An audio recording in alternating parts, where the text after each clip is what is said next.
Ano talaga yun? First So, thing first first. thing first, natin sterilize ang ating forceps and scissors in order to prevent the bacteria to Contamination. contaminate your fish or shrimp. So yan, Ano lang? place mo siya for the char. Wala kang bayad Yeah, so this is our shrimp. We Penaeus vanameae, white leg shrimp. Sa white lens. So before natin siya bubuksan, pupunasan natin siya ng 75% of ethanol. Kasi bubuksan mo siya para maiwasan ang pagpasok ng Bacteria. Skincare gill. Ayun. So yeah, Then dab. pupunasan mo lang siya. So yeah, we have two parts sa shrimp, no? This carpus and abdomen. Sa abdomen may 6 abdominal segments. Makita niyo 1, 2, 3, 4, 5, 6. Ganon. 6 abdominal segments.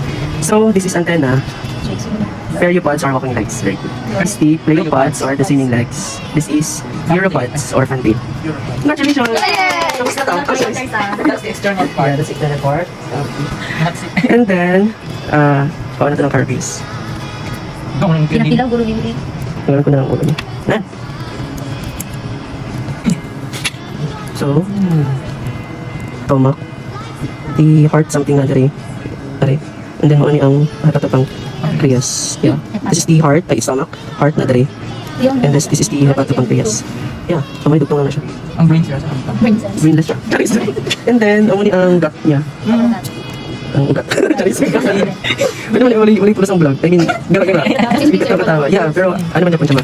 Education naman niya pa siya in silaway. So, ano siya ang imong gut. Ginatanggal, di ba? Yeah, Pero ako na wala na. May kabin sa So, okay na? Gets niyo na? Yun na. Ito naman, pero kunin ko yung